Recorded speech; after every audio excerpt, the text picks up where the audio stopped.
Your Steve Jones Show podcast is loading now. The Steve Jones Show podcast is sponsored by Sunbury Motors, North 4th Street in Sunbury, and Sunbury Motors Kia, routes 11 and 15 in Hummel's Wharf.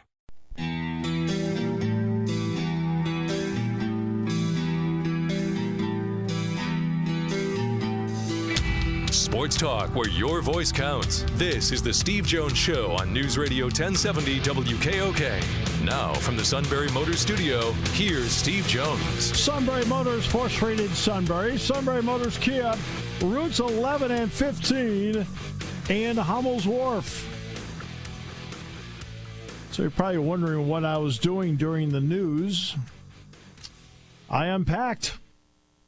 Had everything here. Had the time I unpacked. Just trying to stay efficient here, my man. Just trying to stay efficient. Yeah, got a little behind schedule. Oh, yeah. No, we're back on schedule now. As soon as the show's over tonight, I'll really be back on schedule. Because, like I said, I was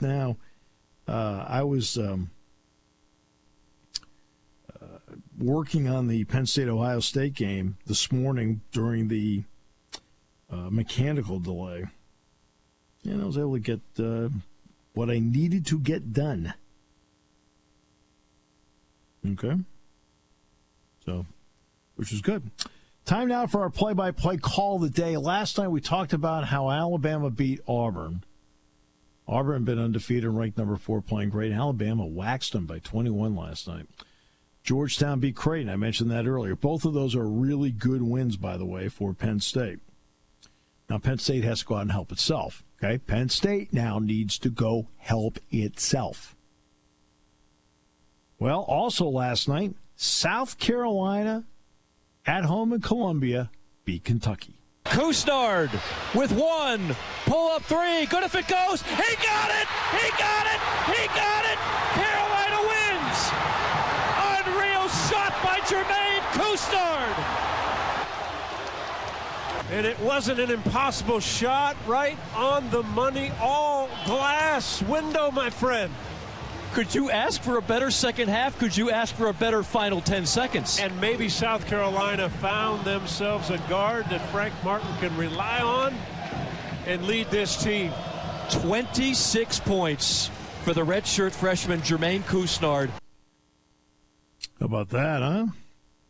Great win for South Carolina, Frank Martin's team last night as they beat Kentucky. Beating Kentucky usually seems to bring with it that kind of joy. Have you noticed that?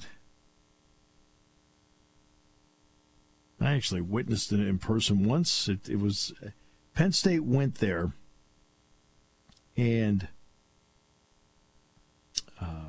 won in 2000, the 2000-2001 season. Penn State ended up that year getting to the Sweet 16, as did Kentucky. I remember after Penn State won that game, and the Crispins played great in that game. They combined for 57 points. Joe had 31, John had 26. And as the season went, I would say to Dave Baker, I said, check that out. I said, Kentucky just won again. I said, the gift that just keeps on giving. And that's what you look for in the opponents. Like, for example, Syracuse goes and wins at Virginia. Gift that keeps on giving. So you're looking for. But you got to help yourself. Penn State's 12-5. They have to go out Saturday. They have to help themselves. Penn State wrestling this week is Rutgers, Rec Hall, 5 o'clock Sunday. It's on ESPN2. But again, it's opposite. Which game is it opposite? I want to say it's opposite the Chiefs-Titans game. That's the first game up, right? Yes. And you see Bill Vinovich was named as the referee for the Super Bowl? Oh, I did not see that. That's actually not surprising. He graded out the highest. Of course, they do point out that he was the referee in the Saints-Rams game a year ago. Now, he has nothing to do with the call, but he was the referee in that game. Okay. At least he has a consistent record when it comes to actually checking the footballs before the games. All right, so I'm going to hammer that home forever. I'm telling you, it's only my opinion. It's only my opinion.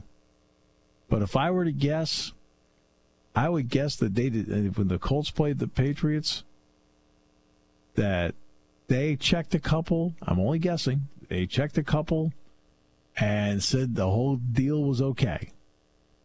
And then when it wasn't okay, then they went through this year and a half of mumbo jumbo.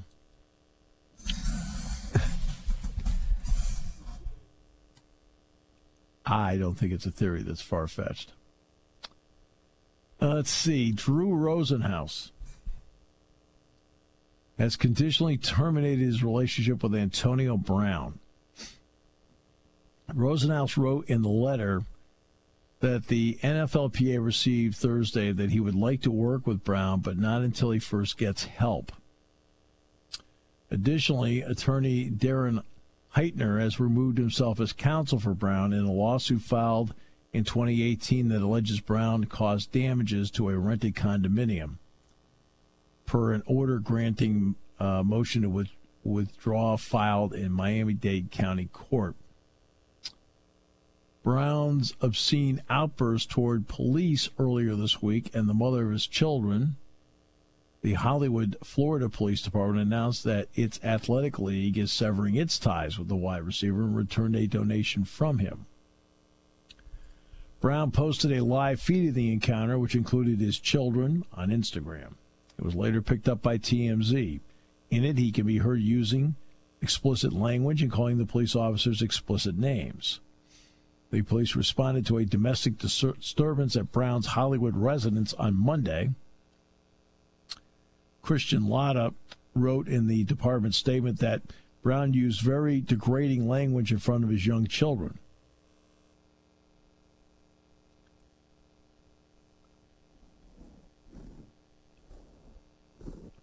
The NFL, by the way, still is continuing its investigation into Antonio Brown after a lawsuit was filed by his former trainer, Brittany Taylor, alleging that she was sexually assaulted by Brown on multiple occasions. Brown was also accused of sexual misconduct at his home by an artist who was working there in 2017. The NFL has not concluded that investigation. Then there's Odell Beckham Jr. New Orleans police issued an arrest warrant for Beckham on a complaint of simple battery. Video surfaced this week showing Beckham slapping the backside of a Superdome security guard in the LSU locker room after the Tigers' national championship win over Clemson Monday. The New Orleans Police Department Public Affairs Office confirmed the security guard filed the complaint. Louisiana statute defines simple battery as battery committed without the consent of the victim. Punishment, by the way, includes a fine of no more than $1,000 and imprisonment of no more than 6 months, or both. The Browns said, quote, "We are aware of the incident and have been in touch with Odell and his representatives on the matter. They are cooperating with the proper authorities to address the situation." Beckham was also captured on video passing out money to several LSU players. The university's athletic department issued a statement saying it was aware of the video showing apparent cash being given to players by Beckham and that it has been in contact with the NCAA and the SEC regarding the matter.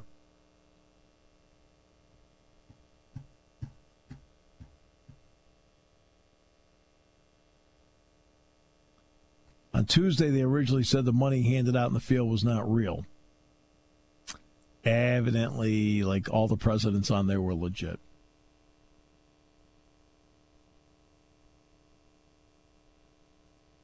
Joe Burrow said, "Nah, the cash was real." Grant. Now, Franklin wasn't a president, but Franklin's, Grant's, and Jackson. And obviously, Hamilton wasn't a president, but he's a great play. Lincoln, Washington, yeah. Some of the big timers in money. They even have video showing Beckham slapping the backside of the security officer.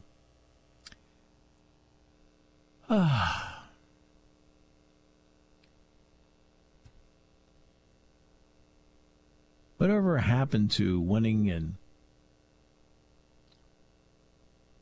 hugging each other? Beckham Okay, he's throwing stuff, goes around, officer in front of him, let's see. Boom! Gives him a slap right in the backside.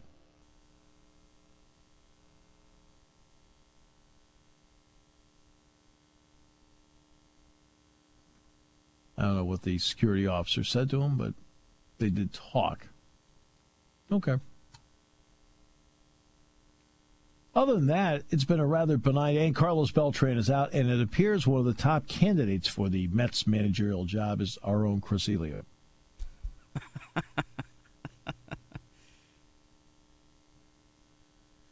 I can hear him now. I couldn't do any worse. I can hear him now. I couldn't do any worse. This is true. And you know he'd say it. No doubt about that. All right, so now let's get to more on the Astros. Okay, this is under the category of rumors, and this is on NJ.com. That Jose Altuve, Alex Bregman wore devices that buzzed as part of the sign stealing scandal. Okay. A day after breaking the news, her uncle was stepping down as the Mets manager. A Twitter account which claims to belong to Carlos Beltran's niece, throwing the Astros under the bus. The account, which ESPN's Marley Rivera reports does not belong to a member of Beltran's family, tweeted that second baseman Jose Altuve and third baseman Alex Bregman wore devices that buzzed on the inside of their right shoulder from the hallway video guy.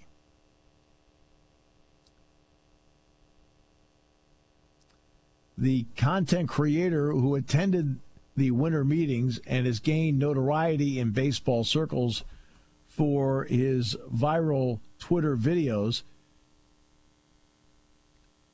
claims, match it up with what I've been told about five different parties. 5 different people within baseball, not connected to each other at all, have all told me the buzzers are very real with the same details. The tweets came shortly after Beltran stepped down as the manager of the Mets. Trevor Bauer added, he's now the pitcher for the Reds, I've heard this from multiple parties too, for what it's worth.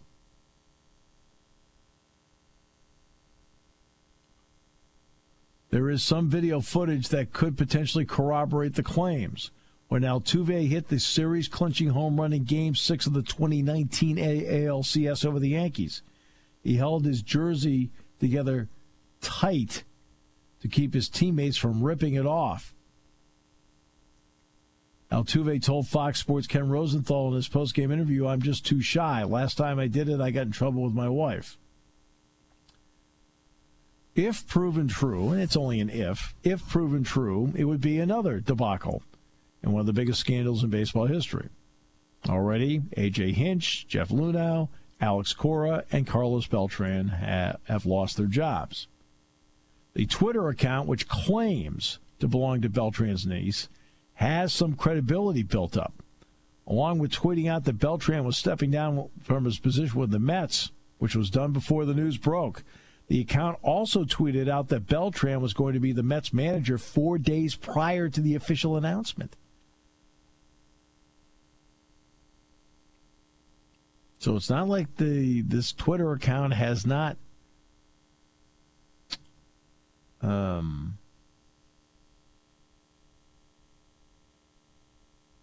in play and has been right. Well, that actually makes sense now because reports came out after they said that Beltran was done with the Mets that he did fight for his job when he talked to Mets upper echelon, and then before they decided to eventually agree to part ways. Yeah. Interesting. And I mean, to me, here's one of the issues. Like, let's just take this.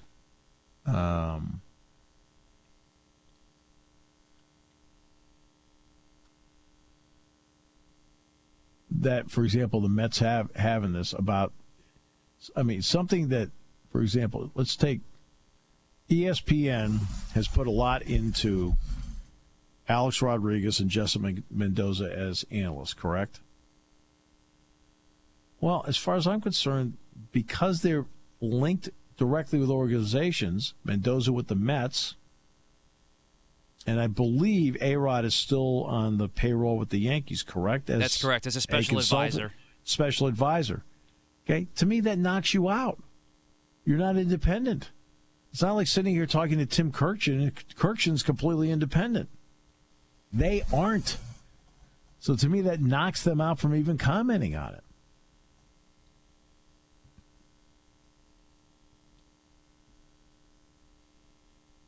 All right, we'll take a break. See if we can reach Chris Elio here because if it's true that Elio's going to take the job, I think we should be the first to know, don't you think? We absolutely should. Because I know he wants the job. And I would say this, Elio would bring a real edge in the press conferences. Oh, definitely. I could see some of those headlines now in the back of the New York Post. Whew. I'd say this, he would create a stir. We'll come back with more in a moment on News Radio 1070 WKOK. When it comes to car buying, there's the other guy's way, and then there's the SMC way. The other guys force you into a vehicle you really don't want. The Sunbury Motors way lets you take the time you need to browse, ask questions, and take the test drive and think on it. For over 100 years, the Mertz family and all their employees have made your experience the most pleasant one you'll ever have.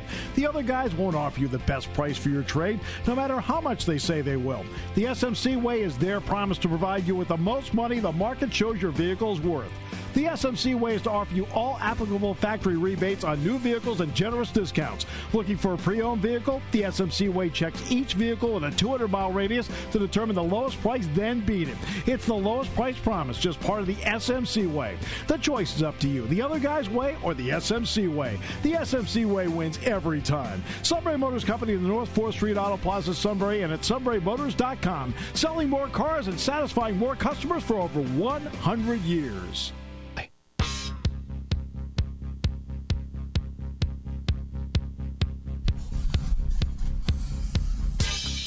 All right, great to have you with us. So Carlos Beltran out. We think our Chris Elio is a prime candidate.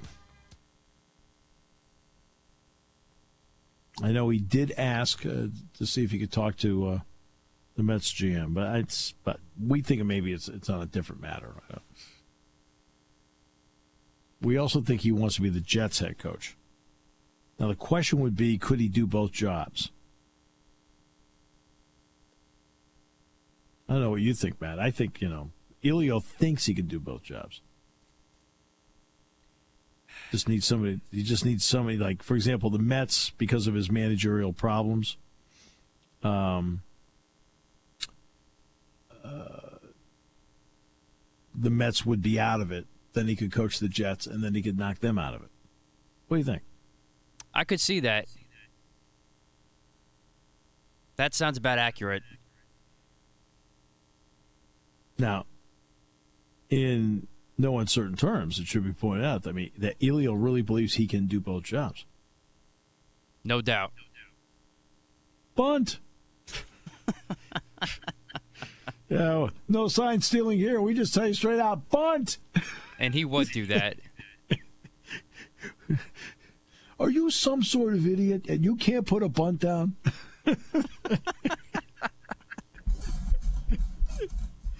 Man, a 5-year-old could throw you out. That's our guy. Oh, that is our guy.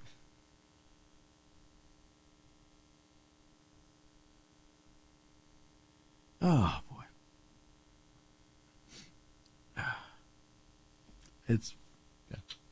But Beltran's out. And again, the Major League Baseball has worked hard, I think, on promoting as much diversity in management as possible. Dave Roberts has had a great run with the Dodgers. Cora, of course, won a World Series with the Red Sox. Beltran was considered to be a rising star that people were anxious to see as a manager. Now you get both Cora and Beltran out. I still would like to see the MLB hand out its own penalty on Beltran, and I was love to see what happens with Cora too. Well, Cora, they don't want to do anything until the Red Sox part of the investigation's over with. Right. Yeah. Why bother? Why bother doing? Right. No. Why bother doing something now when there's another investigation? And I was in complete agreement with Tim Kirchin yesterday that the number one guy in Boston should be Jason Varitek. How about the last night? They raised $6,700 last night in Williamsport with Tim there. Yes, they did. Our old friend Sean Carey texted that to us. Mm-hmm. Also said he missed you very much. Yes, we miss him here. Didn't mention anybody else.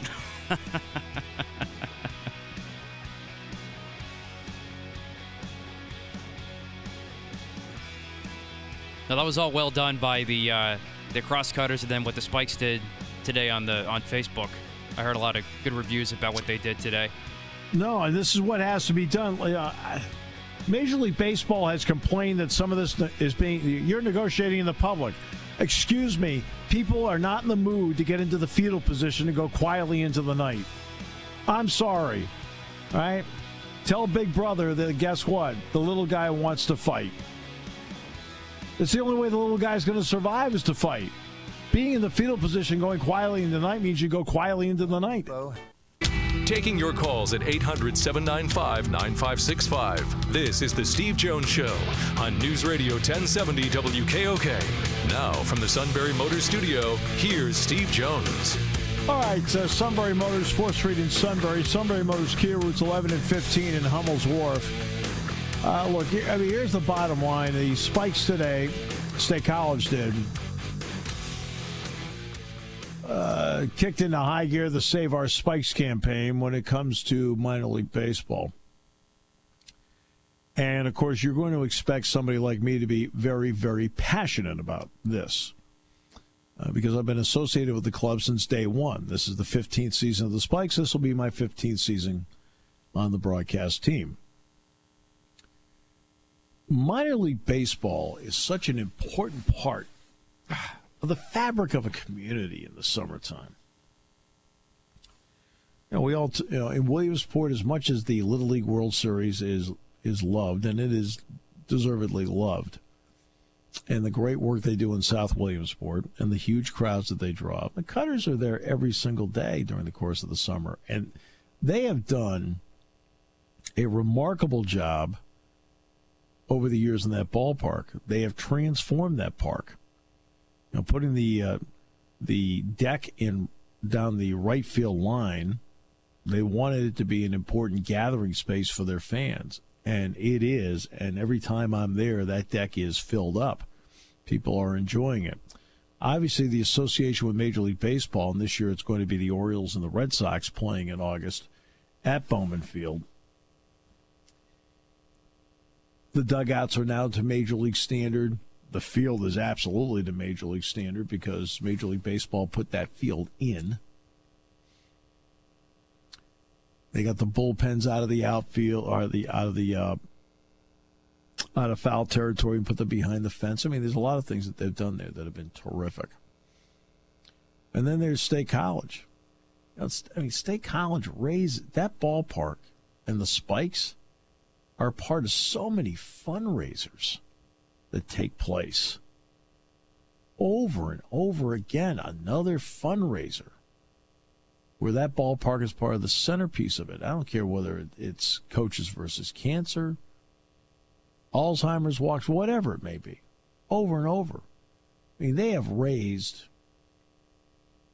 or at least have helped be a part of raising hundreds of thousands of dollars for charity.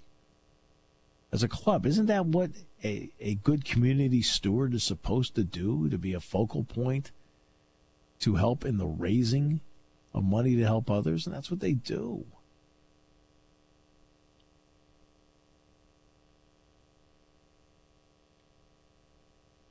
So they're encouraging people to write their elected officials to purchase 2020 tickets. That's big. Be an official sponsor, save our Spike signage and so forth. But they, and this goes for the Cutters too. I don't want this just to be a State College thing. This is a very important thing when it comes to the Cutters. And because the Cutters are an important part of Lycoming County and of the Williamsport community. Very important part. And Gabe and his crew do an awesome job up there.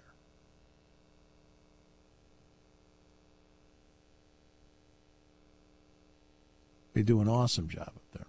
And this is the 15th season the Spikes have been here. Williamsport has kept that franchise alive for decades. Different levels, but finally in short season.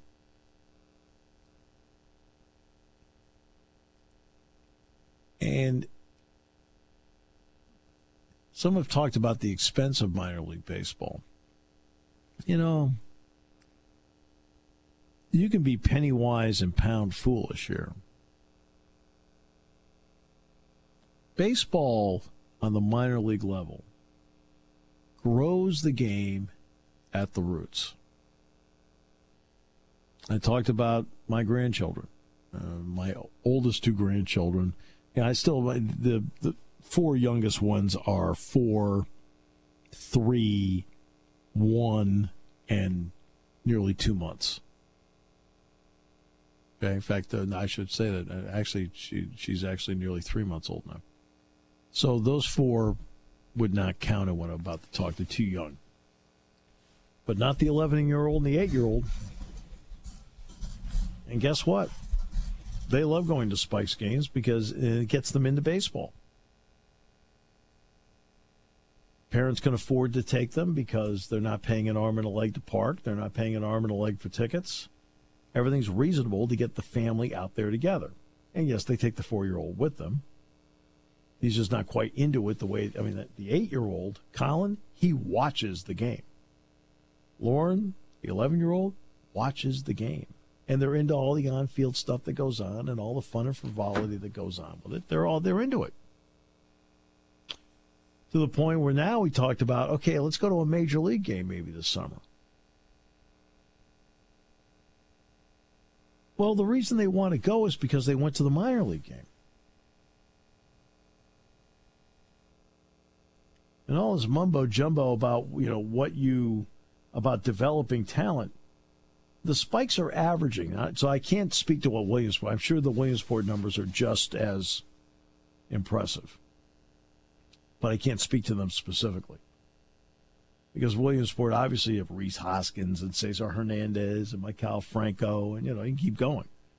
The Spikes are averaging 4 major leaguers per season. They're averaging a little bit better than 4 major leaguers per season. Obviously, these guys have to start somewhere. Brock Holt had to start somewhere. It was here. Tony Watson had to start somewhere. It was here. And in a world of analytics where there's more and more emphasis on younger players, who, by the way, probably only get the 1 contract, not 2, where do you get those younger players? How do you develop them? Just throw them in there and play? That's why a lot of this makes no sense to me. The Athletic did a great piece on Bluefield, West Virginia. And that the facility in Bluefield, even though they put $2 million into it, probably is not up to the Major League standard that MLB has discussed. But they still put $2 million into it, and it still means a lot to them as a town to somehow keep this. And Bluefield, with the Pioneer League, is on the chopping block. Old friend of mine, Chris Phillips, I saw his dad, Sam. Sam's the president, by the way, of Gardner's Candies. figured I'd appeal to Matt on this one. Saw Sam the other day, and he says, oh, man, he says, Chris is out there fighting for it. I said, what are you talking about? Because I thought Colorado Springs was AAA. He said, no, they just moved the short season. He said, they're in the Pioneer League, and they're in the chopping block. I said, what? You're kidding me. All these places are fighting to keep their franchises. And you got to fight.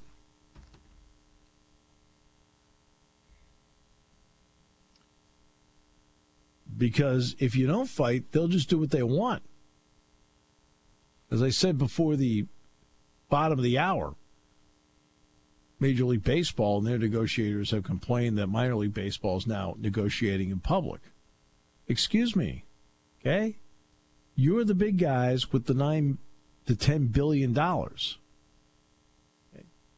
What did you expect? That the little guy was going to go quietly into the night?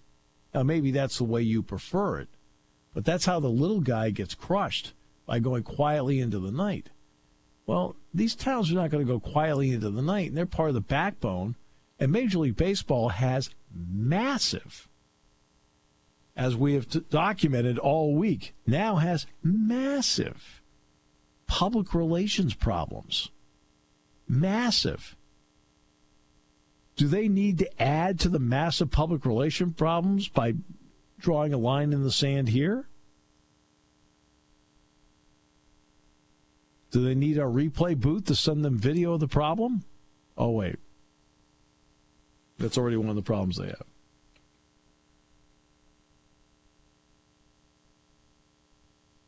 Right now, Major League Baseball has a gigantic problem.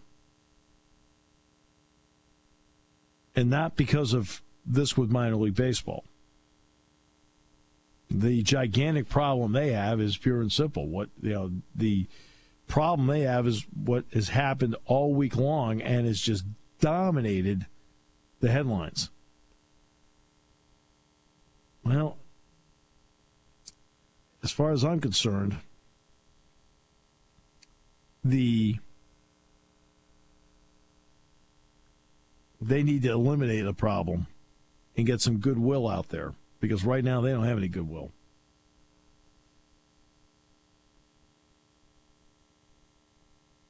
I mean, that's what they got right now. They need to find some goodwill somewhere. And if they draw a line in the sand in the minor league thing, which is hurting small towns, where you're trying to, oh, by the way, you're trying to grow the game. I mean, one of the problems baseball has is that the average age of the person watching on TV, I believe, is now 52 or 53. Well, that's not. Don't you want my 8-year-old grandson and my 11-year-old granddaughter to say, hey, I want to go to a ball game? And maybe when they're 23 and 25 respectively, they go to another game and another game and another game, where they become that part of that younger generation that's going to games. I think what's happened this week is one of those where it is nightmarish for Major League Baseball. It makes Major League Baseball, again, look bad. The next thing that is going to be something that should be celebrated, but it could in the end make Major League Baseball look bad, is the Hall of Fame vote next week, where once again the topic of steroids with Barry Bonds and Roger Clemens and others, Sammy Sosa, will be discussed again. Whether they get enough votes to get in, or even if they come up short, it'll still be discussed, coupled with the sign stealing allegations. Oh, and by the way, it's not over yet. They haven't released the Red Sox investigation yet.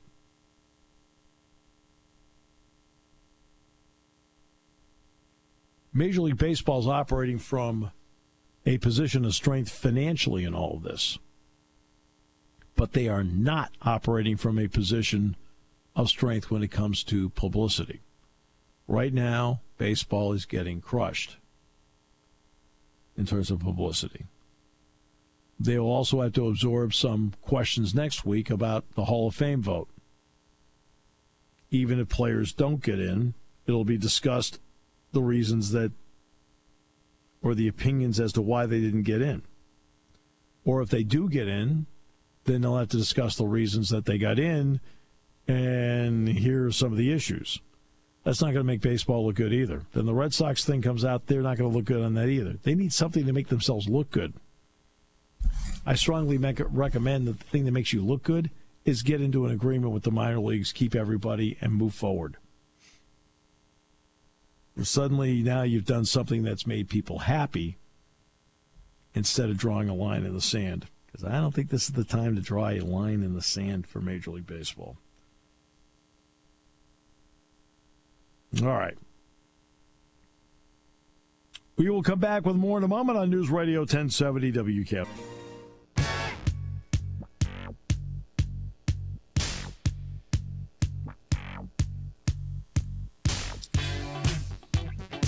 I know at the holiday party, I guess several people went to hug the suit. And he said, no. He was wearing a buzzer.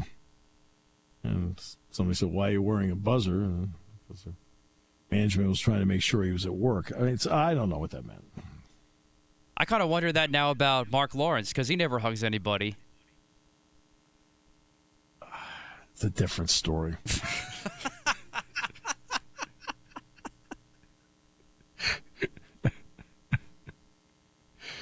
Oh, God. Hey, at least we have fun here. Yeah.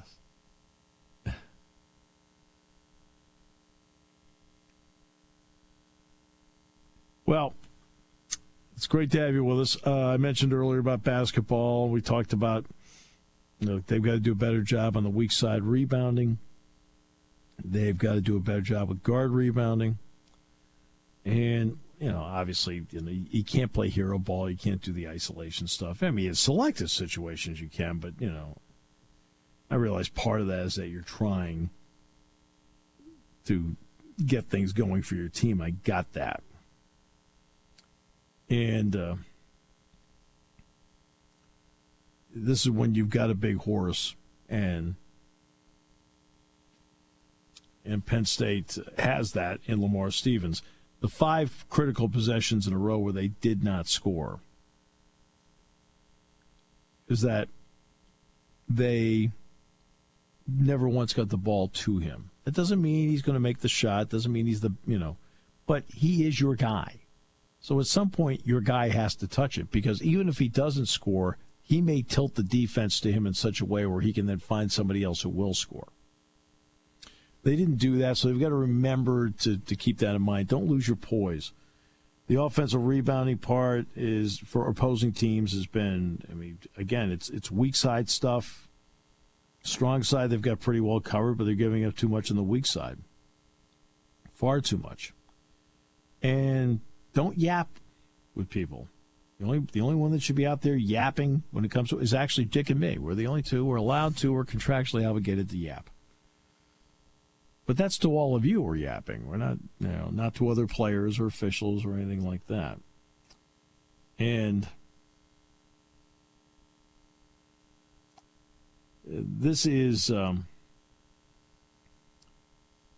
the oddity is that last night there was it's bad they lost.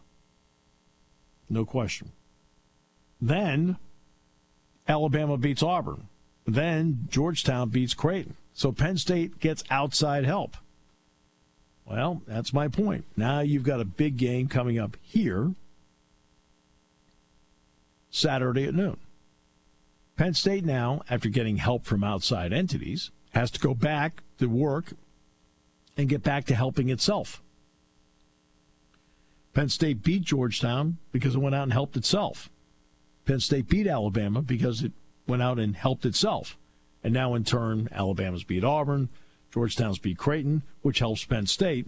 But now Penn State has to continue to be helping itself. If they were to win on Saturday with Ohio State, that means, in my book, they're only one game back of where they should be in this thing in terms of the ability to protect home floor and then steal one on the road.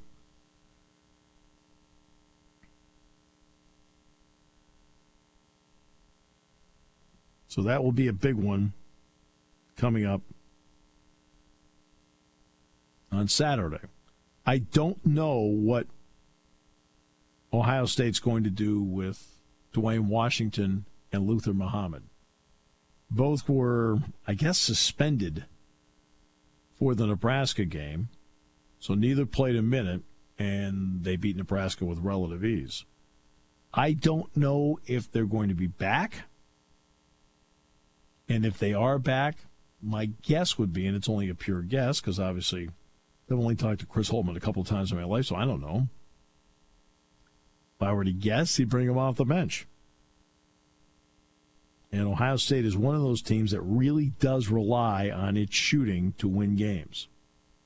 They're undefeated when they've shot 50% or better, but they're a 500 team when they've shot under 50%.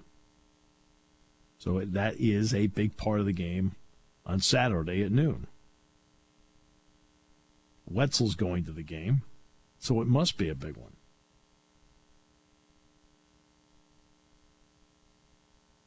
And then when Luke gets old enough, we'll get Luke to a game. Definitely. Yeah. Now, you'd have to bring Lisa, too. I mean, it's, Oh, of course. She'll go. Oh, no, yeah, because she does all the work. I mean, it's like... does all the work.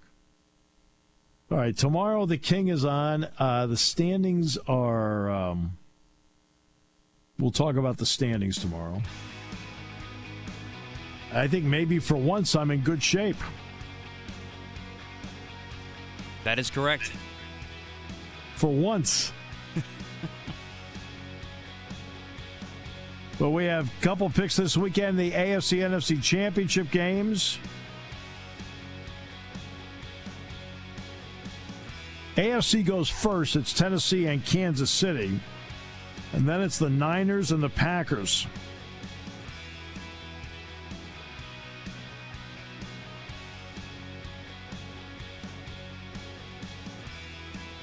Well, it sure is a discrepancy in the forecast for Saturday between the Weather Channel and AccuWeather.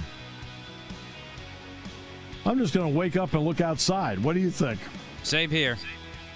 I woke up this morning in Minneapolis. It was 10 below zero.